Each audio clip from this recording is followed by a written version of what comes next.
अस्सलाम वालेकुम नाजरीन, मैं मोहम्मद असलम हुसैन सियासत की खबरों में आप सबका इस्तकबाल करता हूँ।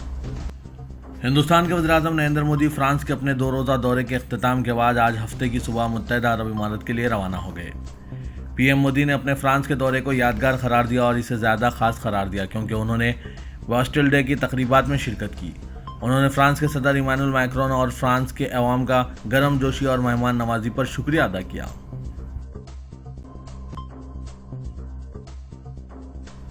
दिल्ली में आज हफ्ते की सुबह भी कई नशेबी इलाकों में सैलाब जैसी सूरत हाल देखने में आई है। यहाँ तक कि दरिया यमुना में पानी की सतह में मुसलसल कमी देखी जा रही है और पुराने रेलवे पुल पर रात 12 बजे 207.98 मीटर रिकॉर्ड की गई। लगातार बारिश की वजह से कौमी दारुलहुकूमत के कई इलाकों में सड़कों पर पानी भर गया और सैलाब जैसी सूरत हाल पैदा हो गई। जमुना के करीब ITO और दीगर नशेबी इलाकों की बड़ी सड़कें जुमे की रात देर गए सैलाब से भरी रहीं और मुसाफिरों को अपनी मंजिल तक पहुंचने में दुश्वारियों का सामना करते देखा गया। दिल्ली में सैलाब का पानी यमुना बाजार, लाल किला, राजघाट और ISBT कश्मीरी गेट और सुप्रीम कोर्ट तक पहुंच गया है। यहां पानी 3 फीट तक भर गया। सूरत हाल को देखकर चीफ मिनिस्टर अरविंद केजरीवाल ने फौज की मदद तलब की है। दिल्ली में सैलाब की वजह से बिगड़ती सूरत हाल के दरमियान चीफ मिनिस्टर अरविंद केजरीवाल ने ITO बैराज से मुतालिक मसले का हल न निकलने पर कहा कि हमने इस पर काबू पाने के लिए फौज से मदद ली है। लॉ कमीशन ऑफ इंडिया ने यूनिफॉर्म सिविल कोड का शोशा छोड़ने के बाद 1 माह में इस पर अवाम से राय मांगी थी। इत्तलात है कि इसने राय देने के वक्त में 2 हफ्तों की तोसी कर दी है। लॉ कमीशन के जारी करदा बयान के मुताबिक यूनिफॉर्म सिविल कोड के ताल्लुक से मिलने वाले जवाबात और अवाम के रद्दअमल को देखते हुए अब 28 जुलाई तक अवाम अपनी राय लॉ कमीशन को भेज सकते हैं। इसमें 2 हफ्तों की तोसी की गई है।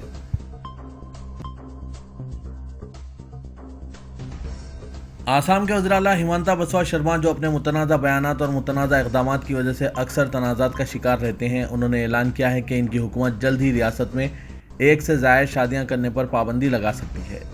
उन्होंने कहा कि इस ताल्लुक से बिल तैयार किया जा रहा है जो जल्द ही असेंबली में पेश करके मंजूर करवा लिया जाएगा। बिस्वा शर्मा ने कहा कि जब तक मुल्क में यूनिफॉर्म सिविल कोड पूरी तरह नाफिज नहीं हो जाता और इसके तहत 1 से ज़ायद शादी पर पाबंदी नहीं लग जाती, तब तक ये बिल नाफिज रहेगा। इसके बाद यूनिफॉर्म सिविल कोड इसकी जगह ले लेगा। हिंदुस्तान का तीसरा चांद मिशन चंद्रयान-3 जुमे को दोपहर में आंध्र प्रदेश के सतीश धवन स्पेस सेंटर श्रीहरिकोटा के शाररेंज से लॉन्च किया गया।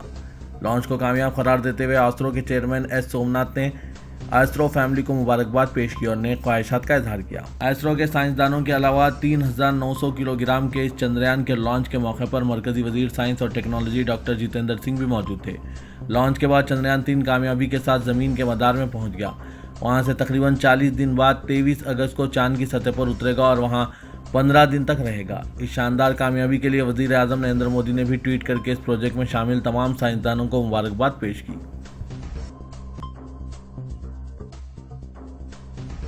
आसाम के वज़ीर आला हिमंता बिस्वा शर्मा ने एक बार फिर मुसलमानों के खिलाफ जहर अफशानी करते हुए रियासत में सब्जियों की महंगाई और अपनी हुकूमत की नाअहली का ठेका मुसलमानों के सर पर फोड़ा। वाज़ेह के इस वक्त पूरे मुल्क में सब्जियों की कीमत आसमान छू रही है और बेशतर सब्जियां आम लोगों की दस्तर से बाहर होती जा रही है। ताहम इस महंगाई के लिए भी बीजेपी के वज़ीर आला ने मुसलमानों को ही मौरिद इल्ज़ाम करार दिया। हिमंता बिस्वा शर्मा ने दावा किया कि दही इलाकों में सब्जियों की कीमतें कम हैं, ताहम इन्हें शहरों में ऊंची कीमतों पर फ़रोख्त किया जा रहा है। उन्होंने दावा किया कि तमाम फ़रोख्त कुनंदगान कीमतें बढ़ा रहे हैं और इनमें ज़्यादातर मियाँ लोग हैं।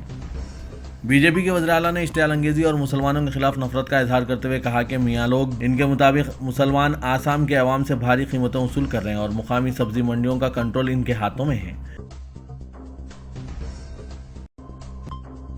रियासत कर्नाटक में दाएं बाजू के ग्रुप श्री राम सेना ने जुमे को कहा कि अगर कर्नाटक में कांग्रेस हुकूमत यहां विधानसौधा के अहाते में नमाज अदा करने की इजाज़त देती है तो वो बड़े पैमाने पर एहतजाज का एहतमाम करेंगे। धारवाड़ में एक प्रेस कॉन्फ्रेंस में नामानिगारों से बात करते हुए राम सेना के बानी प्रमोद मैथालिक ने कहा, अगर नमाज की इजाज़त है तो हम विधानसौधा के अहाते में हर रोज़ हनुमान चालीसा पढ़ेंगे। इस बात पर जोर देते हुए कि कांग्रेस हुकूमत मुकम्मल तौर पर हिंदू मुखालिफ हो चुकी है, मैथालिक ने कहा, हम सब जानते हैं कि कांग्रेस पार्टी ने किस तरह मुल्क को तबाह किया है। विधानसौधा मक्का या मदीना नहीं है। नमाज की इजाज़त दी गई तो हम हनुमान चालीसा पढ़ेंगे और बड़े पैमाने पर एहतजाज का एहतमाम करेंगे। पूरा कर्नाटक हिल जाएगा। उन्होंने मजीद कहा कि श्री राम सेना यकसान सिविल कोड के निफाज की हिमायत करती है।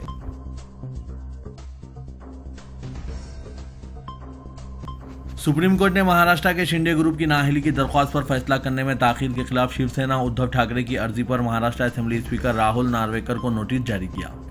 वज्र के शिवसेना यूबीटी के मेंबर असेंबली सुनील प्रभु ने गैर मुनक़सिम शिवसेना के चीफ व्हिप के तौर पर एकनाथ शिंदे और दीगर 15 मेंबरान असेंबली के खिलाफ गुज़िश्ता साल नाअहली की दरख्वास्तें दायर की थी, जब उन्होंने नई हुकूमत बनाने के लिए बीजेपी के साथ मिलकर पार्टी में बगावत की थी। प्रभु ने सुप्रीम कोर्ट में अर्जी दायर करके असेंबली स्पीकर को नाअहली की दरख्वास्तों पर तेजी से समाअत करने की हिदायत जारी करने का मुतालबा करते हुए कहा कि नार्वेकर सुप्रीम कोर्ट के 11 मई के फैसले के बावजूद जानबूझकर समाअत में ताख़ीर कर रहे हैं। हालांकि अदालत उज़्मा ने स्पीकर से दरख्वास्तों पर माकूल वक्त में फैसला करने के लिए कहा था। अब इस मामले की समाअत 2 हफ्ते बाद होगी।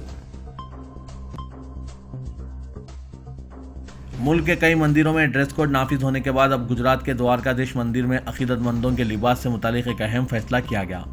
मंदिर इंतजामिया ने अकीदतमंदों के छोटे कपड़े पहनकर मंदिर में दाखिल होने पर पाबंदी आयद कर दी। मंदिर इंतजामिया के मुताबिक मंदिर के वक़ार को बरकरार रखने के लिए अकीदतमंदों को हिंदुस्तानी सकाफत के मुताबिक लिबास पहनना होगा। मंदिर के बाहर ड्रेस कोड से मुतालिक गुजराती, हिंदी और अंग्रेजी ज़बानों में तहरीर करदा बोर्ड भी लगाए गए हैं। मंदिर के बाहर लगे बोर्ड पर लिखा है कि मंदिर दर्शन की जगह है, खुद की नुमाइश की नहीं। मंदिर में आने वाले तमाम अकीदतमंदों से दरख्वास्त है कि वो सादा लिबास पहनकर ही मंदिर में दाखिल हों। मुख्तसर लिबास, half point, mini tops, mini skirts, night suit, frocks और फटी हुई जीन्स वगैरह लिबास पहने हुए लोगों को मंदिर में दाखिल होने की इजाज़त नहीं होगी।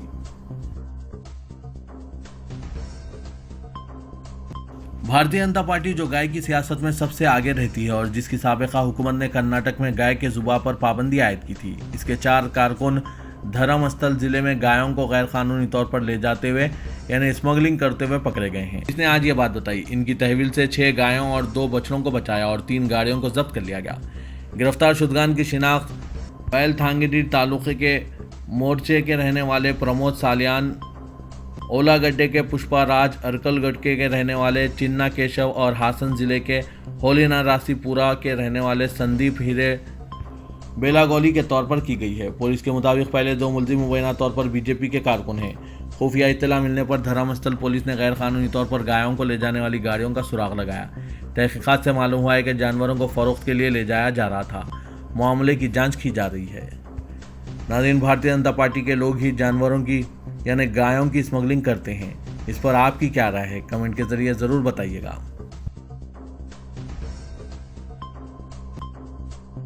कर्नाटक हाईकोर्ट ने मां के अखराजात बर्दाश्त करने से इनकार को कानून और मजहब के मुनाफी बताते हुए सवाल किया कि अगर एक शख्स अपनी बीवी के अखराजात को पूरा करने का अहल है तो खुद पर मुनहसिर मां का क्यों नहीं। जस्टिस कृष्णा एस दीक्षित की सिंगल बेंच ने एक बुजुर्ग खातून के बेटों की तरफ से दाखिल करदा अर्जी को खारिज कर दिया। अर्जी में डिप्टी कमिश्नर के इस हुक्म को चैलेंज किया गया था, जिसमें इन बेटों को अपनी 84 साल बुजुर्ग मां को 10,000 रुपये की अदायगी की हिदायत दी गई थी। ये बुजुर्ग खातून अपनी बहन के साथ रहती है।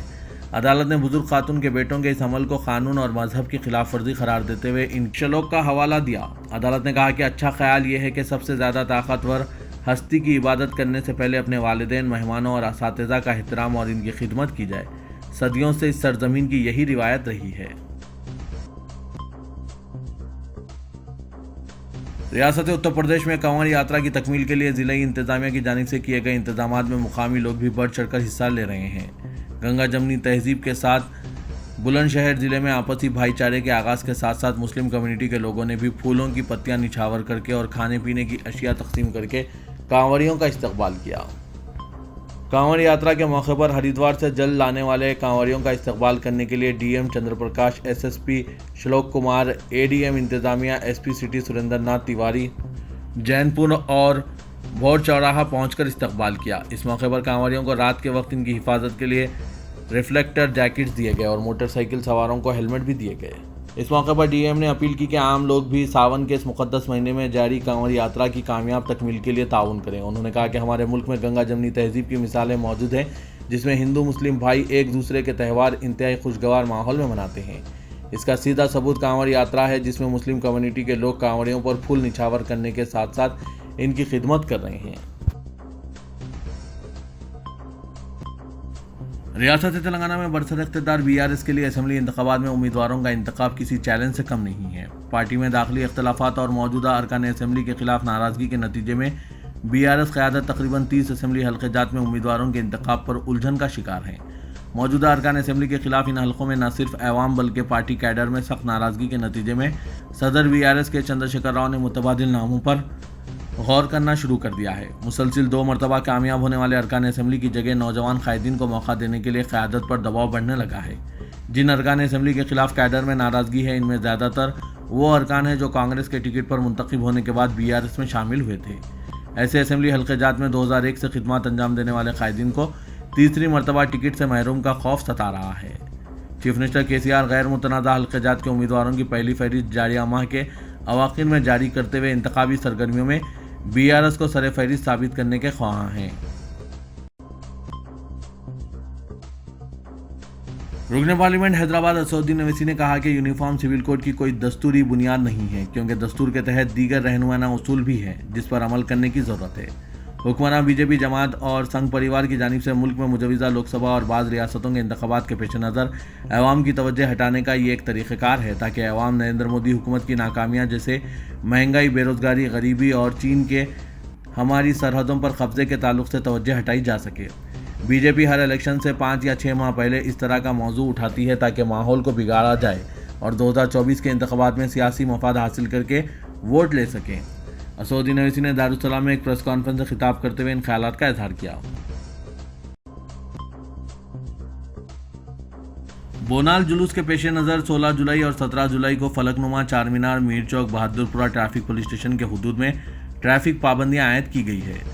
इंजन वाली फलकनुमा की ट्रैफिक को अलीआबाद की सिमत जाने की इजाज़त नहीं रहेगी। इस ट्रैफिक को शमशीरगंज टी जंक्शन, बरा गौशाला ताड़बन या गौशाला मिस्रीगंज खिलवत की सिमत मोड़ दिया जाएगा। महबूबनगर चौराहे से आने वाली ट्रैफिक को अलीआबाद जाने की इजाज़त नहीं रहेगी। इस ट्रैफिक के रुख को इंजन बौली से बड़ा जहानुमा, गौशाला ताड़बन या गौशाला मिस्रीगंज खिलवत की सिमत मोड़ दिया जाएगा। नागुल चिंता और सुधा टाकिस लाल दरवाजे की सिमत आने वाली ट्रैफिक के रुख को नेहरू मोड़ से सुधा टाकिस बड़ा गौलीपुरा मोड़ दिया जाएगा। गौलीपुरा से लाल दरवाज़ा मोड़ की ट्रैफिक को सुधा टाकिस बड़ा मीर चौक हरीबोली मोड़ दिया जाएगा। पंच मोहल्ले से नागुल चेतन जाने वाली ट्रैफिक के रुख को हरीबोली, वॉलगा होटल और मिस्रीगंज मोड़ दिया जाएगा। असरा हॉस्पिटल और मुगलपुरा वाटर टैंक से चार मीनार रोड ट्रैफिक को जाने की इजाज़त नहीं रहेगी, बल्कि इसको बीबी बाजार की सिमत मोड़ दिया जाएगा। भवानी नगर और तालाब कट्टे की ट्रैफिक को चार मीनार जाने की इजाज़त नहीं रहेगी, बल्कि इसे बरा आलिजा, कोटला, मंडी मिरालम मोड़ दिया जाएगा। ट्रैफिक पुलिस ने शहरियों से अपील की है कि ट्रैफिक तहदीदात को याद रखते हुए इस पर अमल करें। तेलंगाना कानून साज असेंबली के स्पीकर पी श्रीनिवास रेड्डी ने पीसीसी सदर रेवंत रेड्डी को चंद्राबाबू नायडू का एजेंट करार दिया और किसानों को 24 घंटे के बजाय सिर्फ 3 घंटे बरखी सरबराही की वकालत करने पर रेवंत रेड्डी को शदीद तनकीद का निशाना बनाया। उन्होंने कहा कि रेवंत रेड्डी के इस बयान से यह वाज़ेह हो गया है कि कांग्रेस पार्टी किसानों के बारे में क्या सोच रखती है। उन्होंने कहा कि मुफ्त बरखी की सरबराही की मुखालिफत में रेवंत रेड्डी की जानिब से दिए गए बयान की वो शदीद मजम्मत करते हैं। तेलंगाना हुकूमत ने बड़े पैमाने पर आईएएस ओहदेदारों के तबादले किए हैं, जिनमें पोस्टिंग के इंतजार में रहने वाले बेशतर आईएएस ओहदेदार भी शामिल हैं जिन्हें नई पोस्टिंग दी गई। 2 अजला में नए कलेक्टर्स मुकर्रर किए गए हैं, जिनमें मुजम्मिल खान को कलेक्टर जिला पेद्दापल्ली और आयला त्रिपाठी को मुलक जिले का कलेक्टर मुकर्रर किया गया। मुजम्मिल खान हुकूमत तेलंगाना के अखिलती बहबूद के मुशीर और साबिक commissioner police Hyderabad AK Khan के फर्जंद हैं। इसी तरह तबादलों और पोस्टिंग के जरिए रियासत भर के 31 आईएएस ओहदेदारों को नई जिम्मेदारियां सौंपी गई।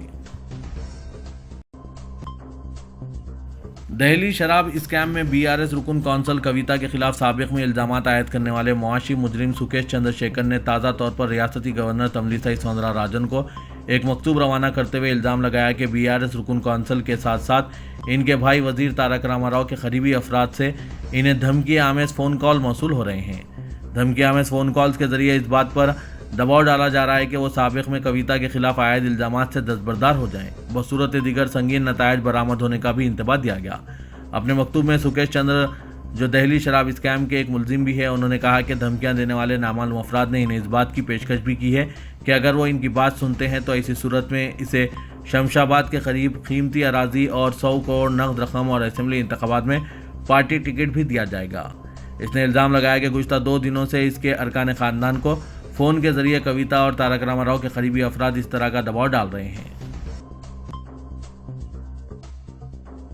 बीजेपी के मुअत्तल रुकन असेंबली मलून राजा सिंह जुमे को तेलंगाना के वजीर खजाना और सेहत टी हरीश राव से मुलाकात की, जिससे कयास आराइयां शुरू हो गई है कि वो हुक्मरान भारतीय राष्ट्र समिति से वफादारियां तब्दील करने का मंसूबा बना रहे हैं। हल्का असेंबली गोशा महल के रुकन असेंबली राजा सिंह ने बीआरएस के अहम लीडर और पार्टी सदर और चीफ मिनिस्टर के चंद्रशेखर राव के भतीजे हरीश राव से मुलाकात की। मुतनाज़ा एमएलए की मीटिंग ने कयास आराइयों को जन्म दिया है कि वो इस साल के आखिर में होने वाले असेंबली इंतखाबात से कबल बीजेपी छोड़कर बीआरएस में शामिल होने का मंसूबा बना रहे हैं।